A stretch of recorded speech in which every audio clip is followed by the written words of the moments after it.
Hello, and welcome back to the Reiki Gem Wellness channel.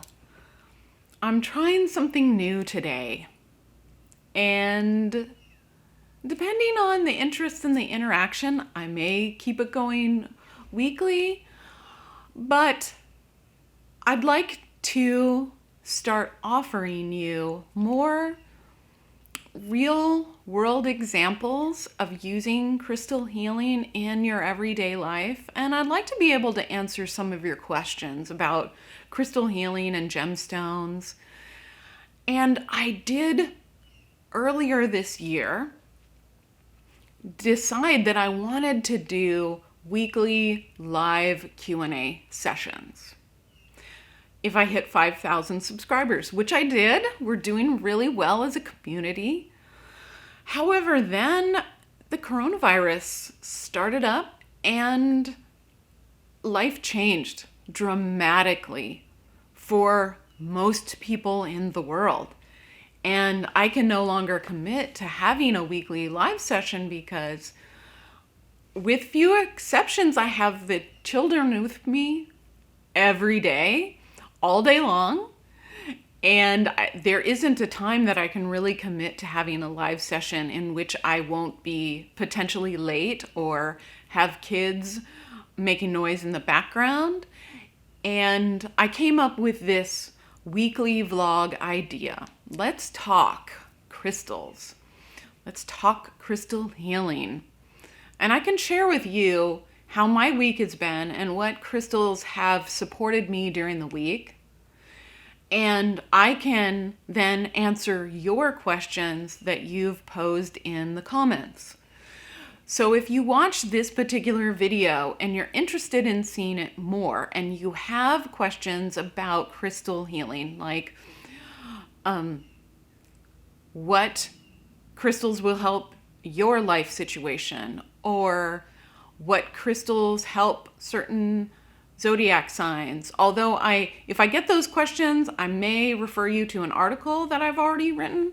But I do know that there are questions that are more specific to people that need a little bit more discussion than what I can write in the comments. So like I said, if you're interested in seeing more of this, then ask some questions in the comment section below. Some questions that you want answers to about crystals and how you can use them in your daily life. And I have a couple for today because I've seen a couple things pop up in the comments pretty frequently over the last couple of weeks. But generally, I think I'm going to start these sessions out by telling you about my week and the gemstones that I then pulled out to help me, to support me in those scenarios. And the first thing that has changed dramatically in our household is that I'm now homeschooling the children. And some of you may already know that if you followed the community page or Instagram or Facebook. My kids used to be in school, and then we did the remote learning, which I thought was tremendously stressful and, technologically difficult. And our school district hasn't even decided what the school year is going to look like. And I can't put my kids into an environment that is going to be really vague about their health and safety at this point, and then risk the teachers and the other students and our family. So we're homeschooling, completely and 100% homeschooling this year. And we started it in June because I wanted it to do year round. I wanted the schools or the kids to have shorter days and to homeschool them all year long. So how does that relate to crystal healing? Well, a stone that I keep with me during the homeschool time is fluorite. And fluorite is a stone that helps with learning. It helps with focusing, with memorizing, with putting things in a logical order. It's a really great stone if you're a student. If you're a college student, or if you're an adult, you're working on a professional certification. But here for me, it helps me when I do lesson planning. It helps me when I'm working with the kids on a daily basis, kind of, digging up that knowledge that I used to have about math and grammar and passing it on to them. So fluorite is a stone that is with me many hours a day, Monday through Friday, and lesson planning time. So yeah, if you're working with your kids' schooling or you're a student yourself, fluorite really helps. Now, another life situation is that I'm having difficulty sleeping. I'm having difficulty falling asleep. I'm having difficulty staying asleep. And I imagine that I'm not the only one experiencing that, because the melatonin section at our local pharmacies is always empty. Meaning that people are running out and getting sleep aids because the stress and anxiety of the world today is just keeping them from going to sleep. And there are 2 stones that I meditate with right before I go to sleep, and then I just put them on the bedstand as I go to sleep, and that's Amethyst and Howlite. And Howlite is the stone of calming and soothing, and it helps to kind of disconnect the brain from its thinking habits, its thinking patterns, its need to think, so that we can relax the brain to allow us to go to sleep. And amethyst also helps us calm and helps us stay asleep because it keeps nightmares away. It helps relax and soothe the brain and disperse those stressors that trigger nightmares and bad dreams. So these 2 have been really constant companions for me. Now, another thing I've been doing is trying to exercise more. And that's indoor exercise because it's Texas and it is technically stupid hot these days. It's really hot and humid, and I don't like to go outside when it's hot and humid, and we've all been kind of trapped in our homes for the last several months anyway. And, I haven't been as healthy with my eating, and I've been sitting more at a desk than I normally have. So just this last month, I've been trying to exercise more. And I don't always have the energy or the motivation for it. But red jasper is a stone that helps boost energy and helps us get the motivation to get the job done.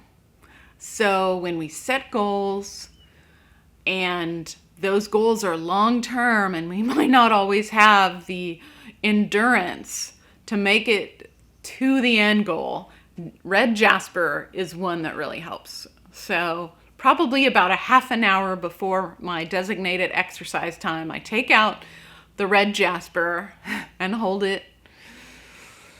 And I absorb, well, if you're absorbing, you're using your non-dominant hand, and absorb that energy of the red jasper and remember your goals and remember the end goal, and it will help you get through the day to day, the lengthy journey to your end goal. So red jasper helps. And then one more that helps me right now, and we just talked about it in our weekly gemstone videos, is moldavite. And if you haven't watched those videos, this is a stone that's really relevant to the world today as well. And it's the stone of universal compassion. And I often read the news and feel overwhelmed by the pain and suffering in the world, the stress and anxiety of the world. And I feel like there's not a lot I can do stuck in the house. But one, there's a lot more that I can do than I feel when I'm in a moment of overwhelm. There's a lot we can do. But when we are in that moment, when we're just feeling the waves of,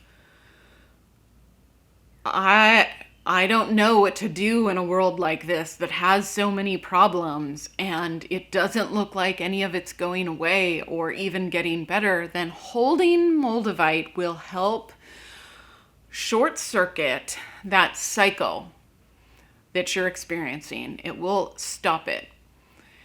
And also meditating with moldavite will help you just send compassion and love out to those communities that are experiencing pain and suffering. And there are so many of them right now. And you can pick one a day or one an hour and send healing out to those people, to those communities, to those countries or cities that are experiencing so much stress and anxiety and pain. And moldavite is a stone that will help you with that. And it just occurred to me when I was jotting down my notes for this episode that I really should do a guided meditation with not just moldavite, because moldavite is expensive, but a meditation to help us send healing out to the world. And you can do that not just with moldavite, but with clear quartz, rose quartz, green aventurine. There's a lot of stones that you can use to send love and healing out to the world. And so that's now on my short list of meditations to create, and I will be posting that very soon. So that's how these gemstones have actually been helping me, with the last month. But I'm going to start taking more notes about like the things that pop up on a weekly basis and what crystals then I pull out of my big organizer box to help me handle those situations.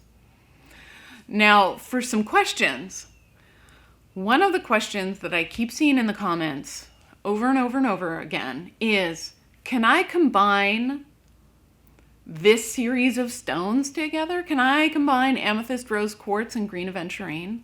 Can I combine tiger's eye and red jasper? Can I combine... Technically, yes. You can combine any combination of stones that you want. You can. However, it really, truly depends on what your intention is. What do you want to get from those stones? If you don't know what your intention is, then you can combine any stones that you want and you'll just get whatever they send you at that point in your life. But if you're looking for depth of love and you want to combine amethyst and rose quartz and hematite, well, the rose quartz will help you with that. But the amethyst and the hematite, not really with your goals. Are they supportive? Yes. In general, they are. But they're not specifically going to help you with your goals for that. You need to reach to more pink and green stones, more heart stones. So knowing your intention, knowing what you want to receive from those stones is really, really important when you're considering, do I combine these stones? Because they all have to have something to do with what your intent is. And if you want to combine them because they're pretty, then that's totally fine. There's only a certain couple of combinations that you want to avoid. And that is with energizing and calming stones. Like these two here, you probably don't want to wear together if one of your goals is either to energize or to calm. Because like red jasper lifts up your energy, it gets you going, and howlite, its intention is to make sure that you're more laid back, that you're less stressed, that you can kind of chill out some more. So wearing them together will completely cancel them out. And, that goes with, say, tiger's eye and lepidolite. Like stones that energize aren't good to combine with stones that are meant to help you sleep or calm down. Another combination that is difficult together are stones that create a protective barrier, like black gemstones, with stones that are meant to open you up to the spirit in the universe, like clear quartz or white calcite. Those clear stones in which the intention is expansion and reception don't work well with stones that create a protective barrier around you.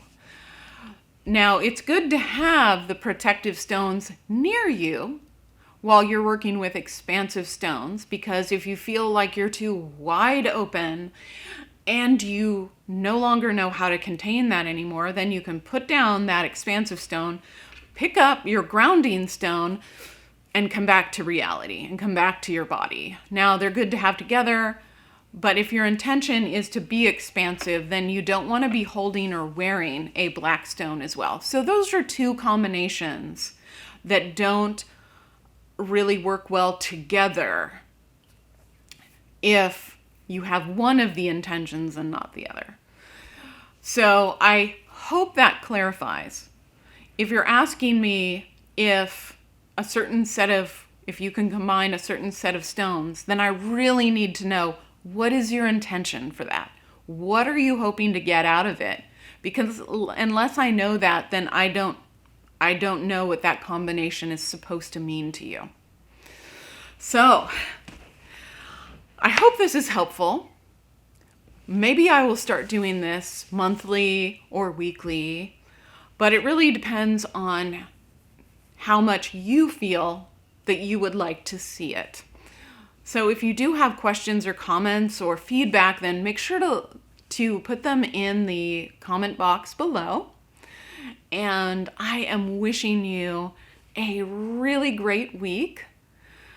And I'm not sure what day that I'm going to post this, so it may be the middle of the week, it could be the weekend coming up, but I hope that you're having a really wonderful time, and I send you love and blessings for your week ahead. All right.